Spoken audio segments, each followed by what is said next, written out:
Welcome to Spirits Podcast, a boozy dive into mythology, legends, and folklore. Every week we pour a drink and learn about a new story from around the world. I'm Amanda.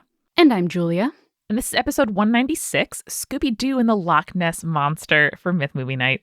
Oh, it's Scooby Doo time again, Amanda. Scooby Doo, the heart and soul of our podcast. You know, it's just a really fun excuse to watch a calming movie, talk a little bit about ridiculous shenanigans, and then get into the mythology of the Loch Ness Monster, which if you enjoyed our Mothman episode, you're going to enjoy this one as well, because there's lots of quoting, lots of sources. We have a very good time. This is less horny, though, than the Mothman episode. I just want to clarify. Much less Markedly horny. Less horny, yes. Do you know who I would definitely invite on a Loch Ness Monster sighting trip to Scotland? I bet it's our patrons. Our patrons. Thank you so much to our supporting producer level patrons, Philip, Alicia, Deborah, Hannah, Jen, Jessica, Keegan, Landon, Megan Linger, Megan Moon, Molly, Mr. Folk, Neil, Nikki, Phil Fresh, Polly, Riley, Sarah, and Skyla, as well as our legend level patrons, Audra, Chelsea, Clara, Donald, Drew, Eden, Francis, Jack Marie, Josie, Lotta, Mark, Morgan, Necrofancy, Sarah, and BM Yep Scotty. I'm really glad that the Megans have now become like a triple goddess kind of aspect in our supporting producer level patrons. There's 3 of them now, and we love them all equally. And they also represent the virgin, the crone, and the mistress. Absolutely. I mean, one Megan's last name is Moon. So, what else could you want from a trinity of extremely amazing femme goddesses? Love it. Now, Amanda, speaking of things that we love and triple goddesses and whatnot, what have you been listening to, reading, watching lately? I started a fantastic new mystery series. It's called the Veronica Speedwell series by Deanna Raybourn. And the first one is called A Curious Beginning. This is a Victorian woman natural scientist turned lady detective. And it's fantastic. She is very modern. I learn a lot of new vocabulary words, which is very exciting for me. And my local library had all of them as ebooks. So I am just in heaven, and I highly recommend it if you like mysteries, if you like, ladies like parading around and flaunting social norms. And if you like archaeology or history or natural sciences, it's amazing. Ooh, she's an archaeologist. Ooh, sign me up. She kind of gets into renovating a museum.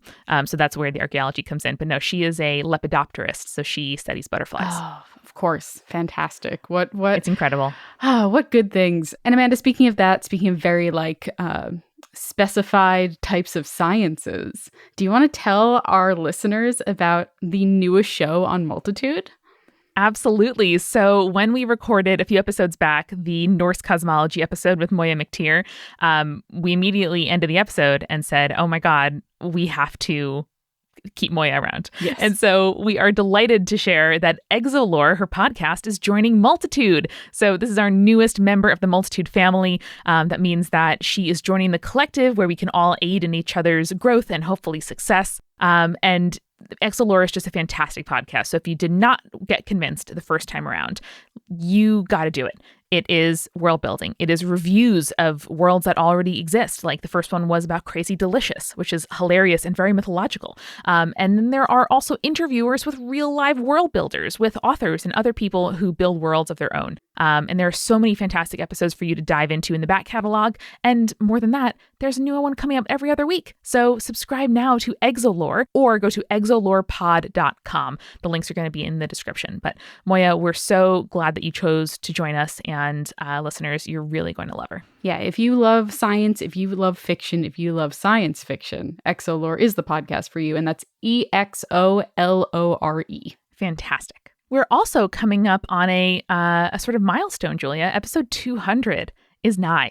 Yeah, I just flashed back 5 years ago when we talked about making this podcast and had an existential crisis. Yeah, it's been a minute, but I think that means that it's a really good time to kind of look back over the body of work that we have assembled so far and do some follow-up, do some questions, do some radical speculation about what'll happen in the future. So listeners, if you have any questions for us, or if you have any personality test type, what tea blend are you, whatever, we'll consider anything. And if you also have follow-up to any episodes, if you have ways that you've been listening to Spirits episodes while something spooky has happened to you, or things that you have learned, or personal experiences that you have to share about your family or your traditions or your life. In response to episodes we've aired in the past, this is a great time to send them in, and we're going to be doing some listener follow-up as well as a kind of mailbag Q&A special bonanza extravaganza for episode 200. Yes, so if you have those things, you can send them to us via our website. It's spiritspodcast.com/contact, and put mailbag in the subject of your email. We cannot wait. It's going to be super fun. And we'll ask, please, that you send that to us by September 14th so that we have plenty of time to organize those and record them and get it out for you by episode 200. Hell yeah. Well, without further ado, we hope you enjoyed this episode as much as we enjoyed recording it. It's episode 196, Scooby Doo and the Loch Ness Monster.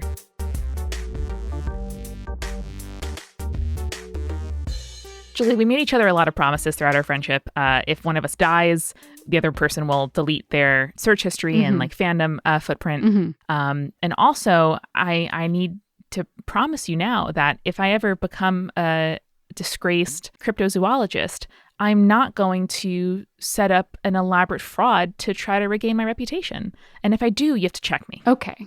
You know what? That seems fair. Though I would admire your ingenuity in that sense. Yeah, I think that impulse is best channeled into like a creative writing project, you know, or like a fun heist of a capitalist. So I like the latter for sure.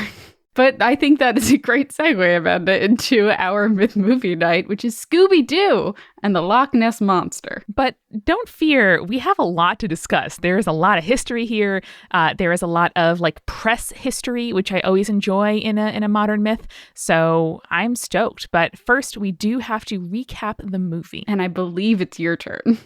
It sure is. Listeners, if you want to avoid spoilers of this tight 73-minute movie, you can also just pause and watch it. But go ahead and move forward about 5 minutes, and then we'll be ready to go. Yeah, honestly, it's like $3 on YouTube.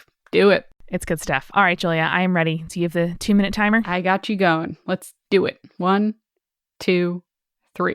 All right, so we are in Scotland. One of Daphne's cousins, who is definitely queer-coded and like has a pixie cut, is there. She and her family are doing like a bunch of Highland games. There is a boat captain who would definitely be played by David Tennant in a modern reboot. And basically, Daphne's there to visit with the gang, but they very quickly get embroiled in like a Loch Ness Monster sighting and scandal. There are people who are also there, like the kind of classic like doppelganger in a mystery machine doppelganger type situation, who are searching for the Loch Ness Monster. And there's a lot of fun shenanigans that we can get into later. But essentially, they end up trying to investigate whether or not the Loch Ness Monster is really there. And there is a professor, Pembroke, who is cool and comes out of one of those rotating bookcase scenarios that I covet so hard. And she, at the end of the day, had engineered a bunch of hoaxes in order to kind of get back at her former mentor, who owns the lake or thinks that he owns the lake.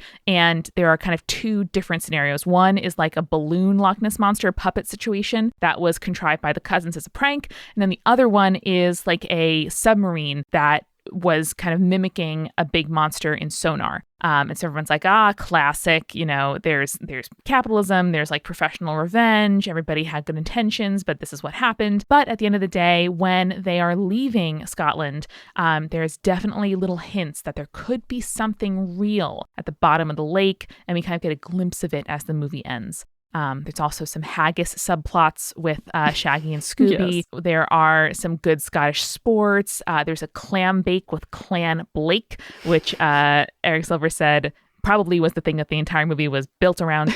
And it was overall a very entertaining journey. Perfect. Right on time.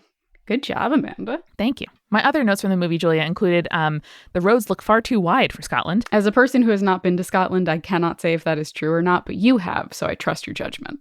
Yes, and accents, of course, questionable at best, or else this would not be a Scooby Doo movie. Not a single real Scottish person in this film. Not nary a one. And then finally, the opening was so groovy. And I was like, damn, psychedelics are not my bag, but I am sad that I could not like take mushrooms and watch a Scooby Doo movie when these were really in their prime. Yeah. I know it's available to anybody now. Not my particular bag, but I imagine that would be very exciting. Yeah, I will say this did come out in 2004. So not exactly the height of psychedelics, but that's true. But I feel like, I don't know, if you're like a 90s kid being alt, who knows? I get it. And Julie, the first topic I wanted to discuss with you before we get into your research about the Loch Ness Monster, and we're out of spoily corner for any listeners. Oh, can we do a little more spoily corner? I have thoughts and opinions on the film. Totally agree with you from your description that Shannon Blake, very hot, slightly more butch version of Daphne. All about that. I really did appreciate the creepy old man that was there to warn the reckless children. Always good. This one rhymed, however, which just brought it up a notch in like creepiness and performance. Yeah. 100%. Very, very good. There is a part in the movie where Velma like kind of believes in the Loch Ness Monster, and I believe in everything that Velma believes in. That is just my mantra kind of moving forward in life. Yeah. There's a very good part of the movie too that is just kind of like Scooby Doo lore that I appreciated, where Shannon is giving them a tour of the Blake Castle. And there's kind of this joke that Daphne's clan has a tradition of being the damsel in distress, which is like very tropey. If you've watched any Scooby Doo thing, Daphne is always the one that gets like kidnapped or captured and the gang has to save her. And I thought that was like a very funny kind of twist on the traditional canon. Totally. Also, the Loch Ness Monster design is truly scary. Like, it is not just like animated Scooby Doo scary, but genuinely scary looking. It is. They also have, it's also big. And so it's exciting to see a chase scene, with Shaggy and Scooby and the gang that is not like a humanoid, like in a sheet. Yes. So it was sort of inventive and really got like geometrical and kind of abstract. Yes. I really did like the music in this as well. And I went online to kind of check to see who did the music. And on the Wikipedia page, it listed a man named Thomas Chase, which I was like, all right, cool. I wonder what else he did. So I clicked through and his article led to Thomas Chase, who was, quote, a 5th century judge and cleric who was Chancellor of the University of Oxford and subsequently held the office of Lord Chancellor of Ireland. So I don't think it's that Thomas Chase that wrote the music for this. I could not be unless wrong. There is a sort of time travel situation at work. It's very possible. You never know. It's a Scooby Doo movie. Also, this is not meddling adults, but I wrote down in my notes at 36 minutes and I'm like, Professor Pembroke is definitely the bad guy. Oh, yeah. Definitely. Just they did the whole thing where the boat was locked and then the creature came after them, but it disappeared when it went under the boat. I'm like, well, obviously the creature is underneath the boat. Come on, guys. Come on, guys. You got this. Also, there's a part where Fred just starts driving a submarine through underwater caves. Sure does. My argument is like, just because Fred can drive a van does not mean that he can drive a submarine. That is not a transferable expertise. Yeah, he also at one point orders Shaggy and Scooby to like go out onto the lake as bait. Mm-hmm. And I was like, Fred, your leadership is not proven enough for me to trust you with something like this. Well, he even makes a joke because he always suggests in every Scooby-Doo episode and movie that they split up and look for clues. And someone else suggested, why don't 2 of you stay behind? He's like, split up and look for clues. They're like, yeah, Fred, okay, I guess. Yeah, it's very good. Also, a final Scooby-Doo note. My theory now is that Scooby snacks taste differently to everyone who eats them. Oh. Which is why it's enjoyable for Scooby and Shaggy. Otherwise, Shaggy is just eating like dog treats. And that makes no sense. I mean, there are treats that both humans and dogs can eat and taste of, cinnamon or just biscuits or something. Yeah, but I think this one in particular is like, I'm pretty sure that's just a dog treat. And it's in a box. It's not like, oh, we went to the bakery and they had these like safe for dog biscuits. You know what I mean? They're like, nah, this is a thing that we bought at the supermarket. Or Shaggy just has very base tastes. Yes, I think so. Now, Amanda, you told me you had some research for me. I do. I have been reading Colin Dickey's fantastic new book, The Unidentified.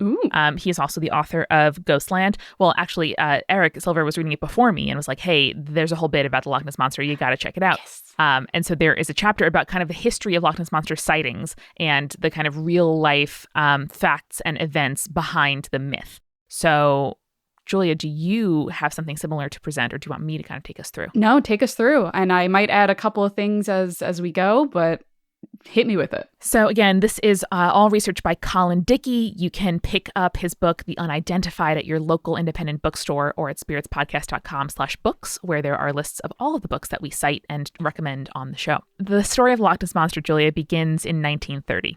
where 3 young men in Loch Ness in Scotland were seeing a kind of, quote, great commotion about 600 yards away from them in the loch. And they said, quote, the fish, or whatever it was, started coming toward us, and when it was 300 yards away, it turned to the right. We have no idea what it was, but we're quite positive it could not have been a salmon. Okay. Wasn't the salmon of knowledge, which is good to know. Then they would have known what it was and everything else. But only if they ate it. Yes, only if they ate it. And all of these sightings, Julia, happen to follow a newspaper article about the situation, which is something that you will see repeat over time. There were like dozens of witnesses, and tons of people thought that they had seen Nessie. And so this is kind of where the myth of it begins. Now, Amanda, do you know why that is the case, that the sightings started to really grow in the 30s? I think I do, but I want to hear what you think. The research that I did indicates that you're seeing more of the sightings in the 30s because a road along the loch was built during that time period. So you had more people in cars driving alongside or walking alongside the loch rather than, them only one entering the loch area. So you get more sightings because you're driving around it. I really love that. And of course, 1934 is when we have the real flashpoint of gynecologist Robert Kenneth Wilson's photograph, which is called the surgeon's photograph. Mm-hmm. It really became like the thing around which Nessiedom, as Dickey calls it, is really like, it's the tentpole of all of this myth. Yeah. Have you seen the picture before, Amanda? It's like the quintessential Nessie photo, if you haven't. That kind of like grainy gray and black photo of kind of like just the neck and the hump coming out of the water. I have. It's very striking. It was also taken, Julia, from 3/4 of a mile away. Mm-hmm. Isn't that fascinating? I didn't know cameras could see that far at that time. Well, the picture that we usually see is a very enhanced version. Well, is a very zoomed in, cropped version of the actual photo itself. There's no CSI zooming and enhancing going on. That's the aspect ratio that we're used to. It's 1934. And during this initial frenzy of reports, even before the photo came out, the newspaper The Daily Mail sent this big game hunter named Marmaduke Wetherell, which sounds made up, to Loch Ness to, quote, hunt for the monster. And he announced on December 20th that he had indeed found massive footprints leading to the lakeshore, which kind of supported this idea this might be a dinosaur or some kind of other like giant kind of, land and sea type creature. It was very soon shown that he had just used a dried hippo's foot, which was very common at the time for ashtrays and umbrella stands. Wow, people were terrible. Yeah. And instead, he just did it for either for the paper because they paid him or for show to kind of improve his own reputation. Oh, Marmaduke, how could you? And that's kind of where the Nessie myth laid with, different, with the photographic evidence and with different individual sightings. Until there was even more kind of activity in the 50s and 60s. But Julia, do you know anything or can share anything about the sort of origins of like the big lake monster sighting phenomenon? We've talked a lot about lake monsters and stuff in earlier episodes, so I'm not going to really get into that. But I would love to say in the movie, Velma claims that, quote, there have been over 2,000 Loch Ness Monster sightings dating all the way back to 540 AD. And I personally couldn't find where they got that exact number of sightings from, and the number has definitely increased since the movie came out in 2004. But according to the PBS science series Nova, the first sighting of Nessie can be traced all the way back to the 1st century AD, when the Romans arrived in northern Scotland. So the Romans noted that they saw depictions of an unrecognizable creature, quote, a strange beast with an elongated beak or muzzle, a head locket or spout, and flippers instead of feet. All I can say, Julia, is that that's not a salmon. That's definitely not a salmon, in fact. I 100% agree. So the first actual written mention of the monster was somewhere between 500 and 650 AD. Again, the movie says that it's 540. Another source that I saw was 565 AD. But it was part of a biography of the Scottish Saint Columba. So in the story, Saint Columba comes across people burying a man by the River Ness, and they tell the saint that the man had been attacked by a water beast as he was swimming. He was mauled and then dragged underwater, which sounds very Kelpie-esque to me. Yeah. So St. Columba does the very noble thing and sends one of his followers to swim across the river as bait, much like Fred does to Scooby and Shaggy in this film. So as the man swims, he is approached by the beast, but St. Columba does the sign of the cross and says, "Go no further, do not touch the man, go back at once." And the monster does. It stops as if it were, quote, pulled back by ropes and then flees into the water, not to be seen again. Wow. And so this is the earliest and most detailed account of the creature during this time period. Fascinating. Yeah, isn't that? I love when saints do stuff and you're like, I see you. Cool. Also an Irish saint. We have the kind of serpent tie-in, so very timely. There you go. Yeah. There were two notable sightings in modernity that I think you kind of spoke to a little bit. And these were all before the infamous George Spicer sighting, which was that one in the 1930s, which eventually led to the surgeon's photo. So the first sighting that I could find, at least, was by D. Mackenzie in October of 1871. It is noted that what he thought was either a log or an upturned boat. He saw it in the water of the loch. However, as he watched, the object started, quote, wriggling and churning up water before disappearing into the water at a fast speed. So it's that probably wasn't a log then, if it's moving about and then disappears. No, and it's also quite ominous to kind of see an animal in place, right? That either means that they're kind of hunting something under the surface or gathering up the speed to fly or something along those lines. So it's sort of that's a behavior that would strike me as ominous. I feel that's true, but then I also think of crocodiles and stuff who just kind of spend a lot of time floating around in the water. So, and hippos for that matter, just large creatures that are mostly amphibious or spend a lot of time in the water will just kind of hang out there for a while.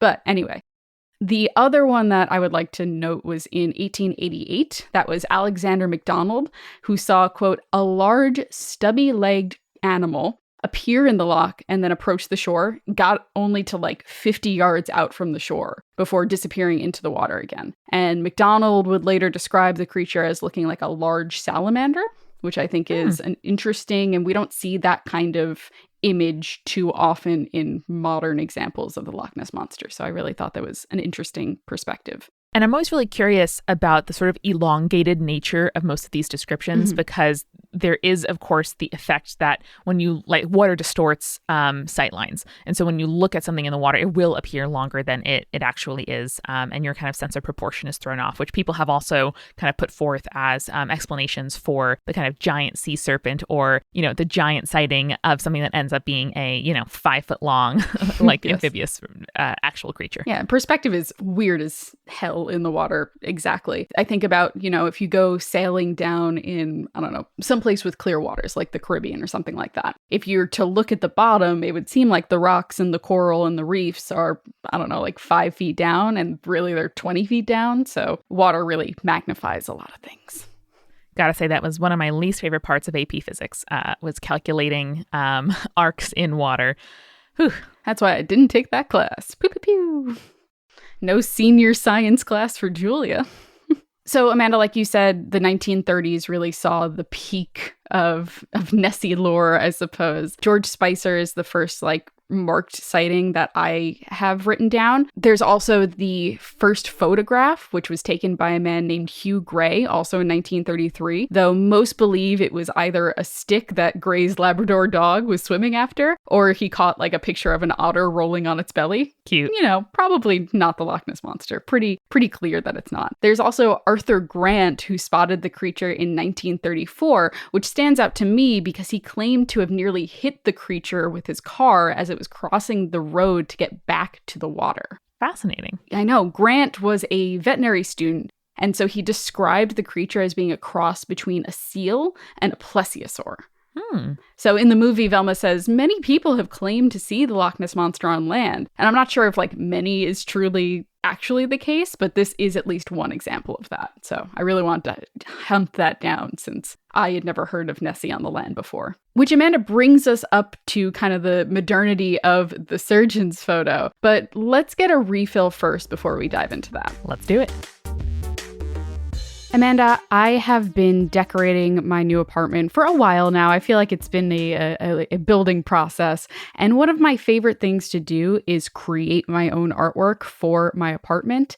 And luckily, I stumbled across this class on Skillshare called Cyanotypes, an introduction to Botanical Art Prints, create ready-to-hang art. And oh my God, it has been such a delight. One, I get to go like on hikes and pick out plants and nature. And two, I get to make art out of them. And it's really, really beautiful and easy to do. And I wouldn't be able to do it without this Skillshare class. So Skillshare allows you to explore new skills, deepen existing passions, and get really like lost in your creativity. You can learn about illustration or design or photography or video or freelancing or like so many other things. Amanda recommended an incredible beer class that I took recently as well with the brewmaster at Brooklyn Brewery, and it was delightful. But Skillshare is a great way to stay inspired, to express yourself, and to help connect to a community of creatives, just like I did when I took the Cyanotypes class.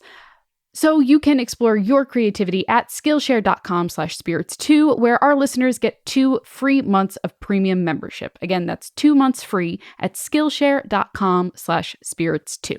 That is Skillshare.com/spirits2. Amanda, that's a nice haircut you got there. Oh, thank you. It's only a couple weeks old, but you probably couldn't tell because it looks so styling and so put together and not frizzy in this humidity at all, thanks to Function of Beauty. Function of Beauty is hair care that's formulated specifically for you. No matter what your hair type is or what your needs are, they create shampoo, conditioner, and other treatments like body lotion or body wash to fit your unique needs.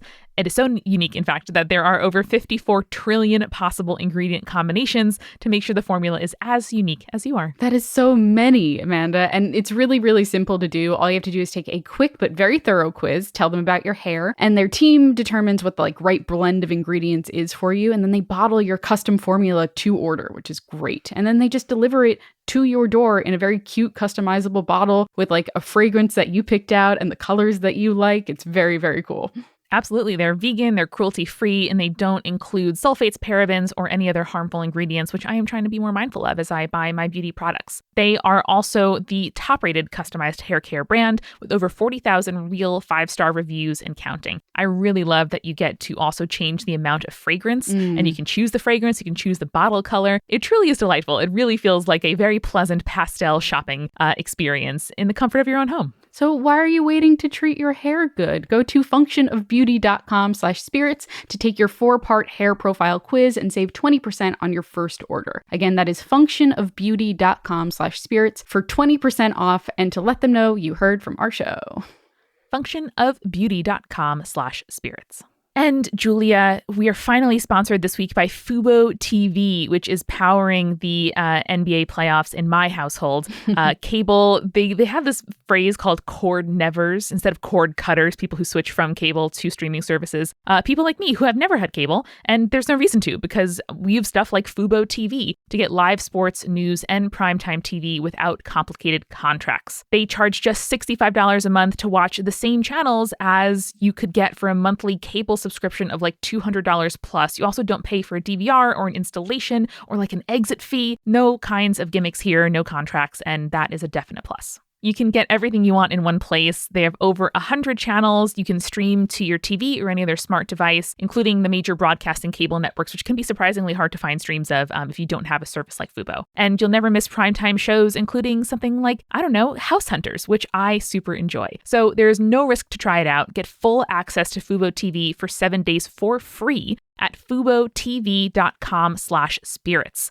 That's FuboTV.com/spirits for the 7-day free trial plus 15% off your first month. There are no contracts and you can cancel anytime. Yep, that's FuboTV.com/spirits for 15% off your first month and a free trial. FuboTV.com/spirits. Amanda, there are obviously a lot of cocktails about Nessie and the Loch Ness Monster and all of that, and I feel like none of them are truly a Loch Ness Monster cocktail, though, unless you have Scotch whiskey in there. Sure, that makes total sense to me. And normally that is not my type of thing, but I actually kind of like this one. I can appreciate a very good Scotch whiskey if it is put in front of me and doesn't taste like banana bread. That's my personal opinion. But this one is the Nessie cocktail. It has a 12-year-old Scotch whiskey. It's got a single malt Scotch whiskey. It's got a little bit of sweet vermouth in there, a little bit of sherry, and then a dash of whiskey barrel aged bitters. Fascinating. Yeah. Or I think you could just have some scotch on the rocks. I think that's also a good option. I do like to always provide a cocktail option in case people want to put something together. But hey, if you got a 12-year Scotch whiskey somewhere, just pour yourself a glass. Two little spring water drops and it'll open up the whiskey for you. That's what I learned from Jake. That's what Jake tells me, indeed. And hey, making cocktails and mixed drinks with spirits is a great way to learn about new spirits and acquire new tastes for yourself. So no hating on that at all. Not at all. So, Julie, would you like to hear what we have learned in modernity about the surgeon's photo? Yes. I think I know, but please tell me. So in 1975, Marmaduke Wetherell's son, Ian, admitted that he, his father, his stepbrother, and a few others together faked the surgeon's photograph. How do you go from the name Marmaduke to Ian? You got to keep the tradition of wonderful naming alive. Come on. I mean, Ian is a respectable Scottish name. But it's not Marmaduke. I mean, it's not Marmaduke, that's for sure.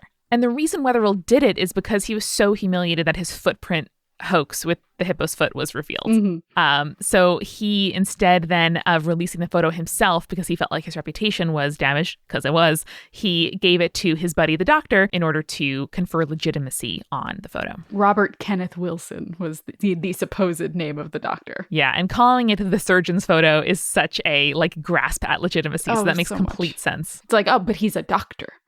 In 91, Wetherell's stepson, Christopher Sperling, Ian Wetherell's stepson, that is, also kind of confirmed that again, saying, quote, "It's not a genuine photograph. It's a load of codswallop and always has been." Love the word codswallop. But, Julia, this is not the only conspiracy that happened around the birth of the Nessie myth. Tell me about it. In 1986, Nessie enthusiast Henry H. Bauer revealed that the monster itself was an invention.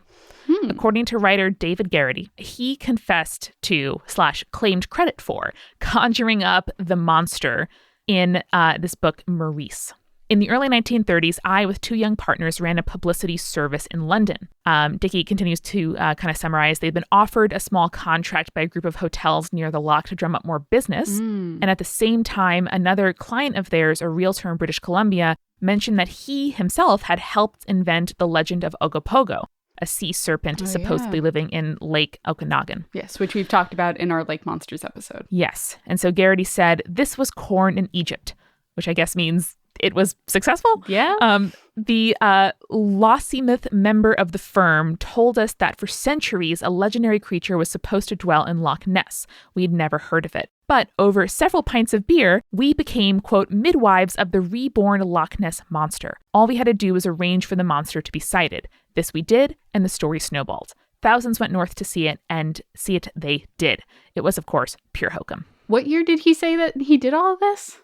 He said this in 1986. Did he say what year, though, they did the kind of first sighting? Or all they said was the early 1930s. Okay, so it was the 30s. It wasn't... Okay, yeah. Interesting. Yeah. Yeah. So that sounds like somebody also claiming credit for being smart. So it's possible that is not the case, but I thought that was totally fascinating. I do like that idea, the concept of it being like, oh, okay, well, we do want people to come here. Why don't we take a legend that not a lot of people have heard of and turn it into like a national sensation? Like that's a good idea. That's a way to drum up tourism. Look at Point Pleasant in West Virginia. Like they have a literal Mothman festival now every year. And from 1962 to 1971, a group called the Loch Ness Phenomena Investigation Bureau conducted paid sighting operations and tours and photographic kind of expeditions. So, it is bringing tourism to a region, and I'm sure people still stop by, or at least, make a stop off on their way to somewhere else to see the famous Loch Ness. Yeah, it's like I would go to Loch Ness. I know it's kind of like out of the way and stuff, but I would 100% go. We need to see those giant Kelpie heads first, yes, but then we can definitely go to Loch Ness. Yes, we could make a trip, make a whole road trip out of it. Ah, what a dream. But Amanda, does the book say what they think the actual photo was? like what they used to kind of pose that photograph? Because I have information on that. Please tell me.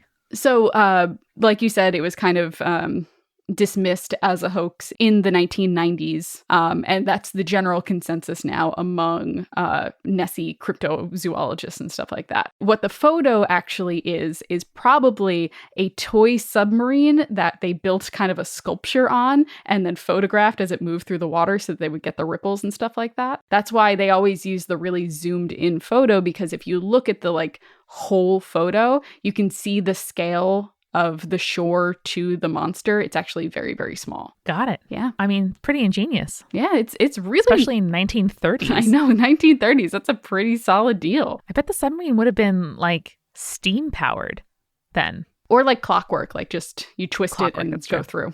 I've seen lots of steam powered ships that you have to put like real kind of explosive material in on the British Antique Show that I love so much. Really? Oh, cool. I've never heard of that before. So the purpose of this Loch Ness Monster chapter in Dickey's book is to kind of talk about like the end of monsters. That was the name of the section. And this idea that, you know, as sort of the Victorians started adopting the Linnaean classification system, which having the genus and the species, it was easier to say like, oh, okay, this monster might be a member, like it might be a plesiosaur. It might be related to the giant squid. And it's not like a creature that we cannot place. This sort of like move toward taxonomy made it easier to relate images like this and legends like this to things that were, you know, scientifically accepted. Yeah. And maybe inspiration for the professor in the movie. In 1957, a writer, Constance White, who'd lived along Loch Ness for 20 years, published a book called More Than a Legend, The Story of the Loch Ness Monster. I love it. She rejected the findings of the Linnaean Society, which 23 years earlier had ruled like this is nothing. And she wrote, "The Loch Ness story challenges beliefs which are integral to the makeup of most established zoologists." Her book, Dickey says, was written for a general audience and with a common folk wisdom, and argued that the problem with trained biologists was their willful ignorance, their acceptance of dogma, and their refusal to accept observational evidence directly in front of them. And so this kind of goes into a really fascinating kind of account of the birth of cryptozoology that you would really find fascinating, listener, if you are enjoying the show. And there really is like one man who kind of typifies this rejection from traditional science of like the unexplained and kind of the birth of cryptozoology. His name was Dennis Tucker. He worked at the Natural History Museum in 1949 as its curator of fishes. He visited the Loch Ness area in March 22nd of 1959, which was 2 years after White's book had come out. So the sort of interest was rekindling and the myth was kind of having another surge. And there he saw a dark hump moving across the water that didn't match anything he knew about aquatic life. Also, curator of fishes is an incredible title and something that I want to have. It really is. But in surveillance state being bad, his employer, the Natural History Museum, their board learned that he was sort of like interested in Nessie or entertaining its existence. And they sent out a rude memo that reads, "The trustees wish it to be known that they do not approve of the spending of official time or official leave on the so-called Loch Ness phenomenon. They take this opportunity of warning all concerned that if, as a result of the activities of members of the staff, the museum is involved in undesirable publicity, they will be gravely displeased." Wow, fuck off. And so a few years ago, they had fallen for a supposed piece of Yeti scalp that was actually from a pig. That'll do it. So that kind of explains their hesitance. But Tucker was like, "No, fuck you guys." So the museum fired him. And it sucks. And he should have filed a wrongful termination suit, but unions had not yet negotiated the kinds of protections that some workers enjoy today. That's so shitty. Oh my God. Indeed. Dickey says the monster claimed its first victim, which I thought was very funny. Good job, Dickey. And so by 1982, a bunch of other scientists and researchers, many of whom had also become pariahs in their fields for being interested in cryptids and water beasts specifically, came together to make the International Society of Cryptozoology. And they founded the magazine Cryptozoology. And I have to say, Julia, that like I had sort of previously seen cryptozoology as a sort of like, isn't that sweet? You know, people are applying the tools of science, which we know to be like quote unquote real, to things that most people accept to be quote unquote fake. But I think that that is a really kind of like biased toward the establishment view of things. And I think that in general, in spirits, like we're open-minded, we're interested. We want to kind of see why people think things are important, whether or not they are important to me myself. And I just thought it was really fascinating to read about the birth of cryptozoology as people saying, don't shut off evidence before you entertain it. Don't refuse to see something because it's confusing or it doesn't, adhere to your beliefs that you have already.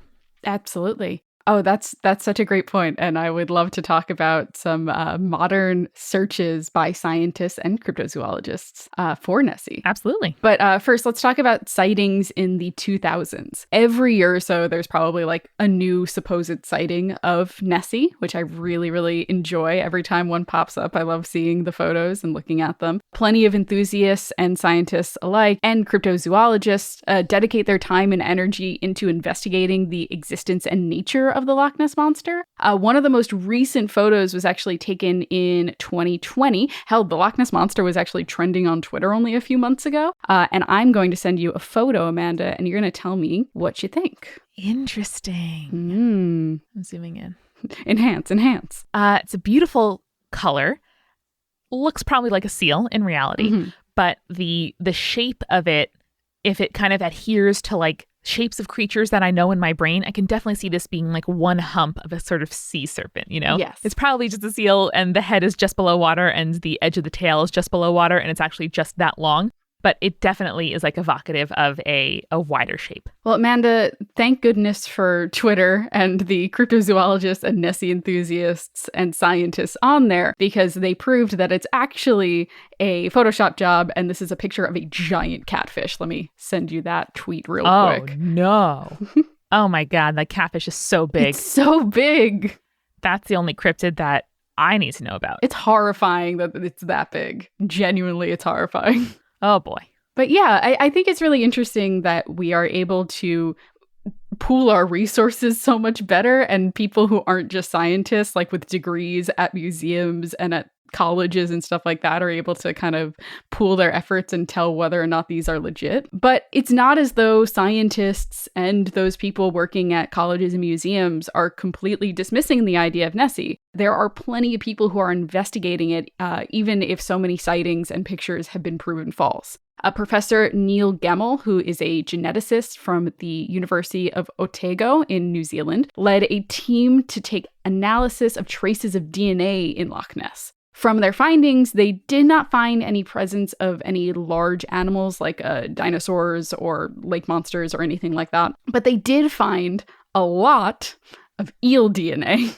Ooh. So here's the quote from Professor Gemmell. He said, "Eels are very plentiful in the loch system. Every single sampling site that we went to pretty much had eels, and the sheer volume of it was a bit of a surprise." So Professor Gemmell and his team firmly believe that Nessie might just be a big old eel. So here's the final quote from him. He says, "We cannot exclude the possibility that there are giant eels in Loch Ness, but we don't know whether these samples we've collected are from a giant beast or just an ordinary one. So there's still an element of we just don't know." Fascinating. I love that. And it's actually a very good segue, if I may, Yes, into please. my last and goosebump raising part of the Unidentified. The guy who coined the words cryptid and cryptozoology, Bernard Heuvelmans, has a doctorate in zoology, but was kind of far more successful and known as a cryptid hunter than as a zoologist. Love it. And he says that in order to qualify as a cryptid, it's not just like a weird beetle or like a new tree frog. It has to be something, quote, truly singular, unexpected, paradoxical, striking, emotionally upsetting, and thus capable of mythification. Oh, that is such a cool definition. I love that. I love that one of the qualifications is upsetting. I mean, it is, right? Yeah. Like, if we think about the commonalities, it's something that like, wow, something that we think of as non-human shouldn't be as human as it is. Like, that to me is what sticks out about the Yeti. Or, the Loch Ness Monster, like the proportions are wrong. To me, it was always that the proportion of the creature to the lake was wrong. Mm-hmm. And I was like, where are you hiding that? Like, how is that fitting in there? It's so big. Where is it going? And then finally, George Simpson said that the aim of cryptozoology is, quote, to demythify mythical beasts, to search hopefully to find the objective living animal from which the myth developed. And then Dickey just puts it so well. The search for cryptids is not just a search for a re-enchanted wilderness. Cryptids are not fairies, unicorns, or leprechauns. They are mythical, but not mystical. Rather than a re-enchanted wilderness, the cryptozoologist seeks a re-enchanted science, a science of adventure and discovery, a romantic science of discovery that the cryptozoologist feels has been lost in an overly technocratic age. I love that. Wow. That's such a great passage. And it really does kind of touch on why so many people are drawn to cryptozoology as a thing. It's this idea that there is still unknown left in the world. We feel like, at least I feel like, so much of the world is still so explained away, And so the idea that there is something big and mythical that we just haven't been able to prove is out there. It's why I think Bigfoot stories are so fascinating, why people dedicate their lives to trying to find Bigfoot, and why alien encounters are still very much prevalent in our media. It's just, we want to believe that the world is a little bit more mysterious than it actually is. It is. And it's why it rankles when people, explain away the accomplishments of Mayans or ancient societies. Yes. As aliens. No, they just knew what they were doing. And the fact that you assume that they didn't, shows something about you. And why the co-option of some from indigenous stories into cryptids, calling what is a creature that people have known about, talked about, that has a mythology and a place and a history as just just another cryptid, is also wrong, because it's not about re-enchanting a place that, settlers once found enchanting and unknown. It's a completely different side of things, which is, we know this landscape intimately, and these are, stories that we have about the place that we are from. So it's not simple. It's not just one thing. But this kind of origins of cryptozoology discussion and being more aware too of what we call a cryptid, what we call cryptozoology, is just another way that we can, better appreciate the world around us, no matter how we classify the things that we see. Yeah, to that point, we've had a lot of people ask for us to do, for example, a Wendigo episode, which I would love to do if we could get a guest on who is from the indigenous traditions where the Wendigo is a spirit. But the Wendigo is, in particular, not a cryptid. It is a spirit of a living tradition, and we try our best to honor that as much as possible. We've reached out to some Native American scholars who have talked about Wendigo, but if anybody has a specific suggestion, or you yourself are from this tradition and would like to talk about it, our inbox is always open. Yes, and that falls under the category of any indigenous living tradition that we talk about on the show. It is something that I try to be as aware of as possible. Yeah, and go for people who have first-person experience whenever possible. And to Dickey's point about the idea of re-enchanted science, I think that the movie kind of leaves us on this note where they say, some mysteries are just better left unsolved. And I think that in the case of Nessie, I don't want someone to, universally prove it wrong. I think it's better to kind of live in a world where it could be possible. Yeah. And, again, Dickey comes through. He says, cryptids resist all attempts at categorization. To believe in them is to refuse the proposition that science can find a taxonomical place for every living thing. They are the remainders. And then he closes the chapter in a way that I would not be so bold as to do as a writer, but I super respect. The cryptozoology in general rejects not just a Linnaean view of the world, so again, that's classifying and taxonomy, but of a religious one as well. A rejection of God's command to Adam to take dominion over the natural world. How can we take dominion over a world if its corners remain murky? Damn, all right. It's great. Listen, that is God to Adam. That is anti-colonialist. That is anti-taxonomical. This book is great. Damn, Dickey. The Unidentified. Yes, we'll put a link to it in the show notes, for sure. Now, Amanda, I think that was a great discussion for a 72-minute Scooby Doo movie. We are rivaling the length of the movie in the length of this episode, which I usually make fun of movie recap podcasts that go longer than the movie. But in this case, listen, we're bringing knowledge. We're complementing the movie with research and quotations and that spirit je ne sais quoi of rejecting capitalism and the man, But not complimenting the terrible Scottish accents. Come on, Scooby Doo. There are voice actors who are Scottish and can do Scottish accents. I will also just say that I miss Scotland terribly. I have been reading a lot of books set in Scotland, and all of you listeners who write to us about walking on misty moors while listening to spirits, whether that's in Scotland, Ireland, Northern Ireland, or somewhere else with wonderful cliffs, shoot us a picture. We would love to retweet it or repost on Instagram and show the spooky views to which you are hearing our voices. Oh, actually, Amanda, that gives me a quick aside before we finish the episode, because a lot of this movie talks about the Highland Games, right? That's kind of the whole like plot point that they're surrounding other than the Loch Ness Monster stuff. And it is a fun fact that you, Amanda, if you miss kind of Scottish tradition and culture, there is a Highland Games in Old Westbury every year. Really? So we can go one of these years. Fascinating. I will say I prefer Gaelic football to most any other sport that I have seen from Scotland or Ireland, but that's just me showing my loyalties, you know? I'm a big fan of the caber toss, which is basically like when they run and toss that like tree-sized log. That's my favorite personally. It is very impressive looking. Yeah. And the first recorded games, Amanda, of the Highland Games is 1871, but like the tradition comes from the reign of Malcolm III around 1030. And the story goes that Malcolm III summoned men to run an elaborate race in order to find the fastest runner in Scotland to be his royal messenger. Fascinating. Yeah. Tyrannical. You can't make it up. Yeah. And now they are held the final weekend of every August, the largest being the Cowell Highland Gathering. That sounds amazing. And one of these days I will make it up to Scotland in the summertime. One day. We'll make a whole trip out of it, I feel like. I think that would be fun. Yeah. Okay. I'm here for it. All right. Let's start planning after the pandemic ends. So everybody, thank you for sticking with us. Please send us your photos of creepy views that you have seen while listening to spirits. And remember, stay creepy. Stay cool. Thanks again to our sponsors. At Skillshare.com/spirits2, you can get 2 free months of Skillshare Premium. At functionofbeauty.com/spirits, you can get 20% off your first order. And at FuboTV.com/spirits, you can get a 7-day free trial plus 15% off your first month.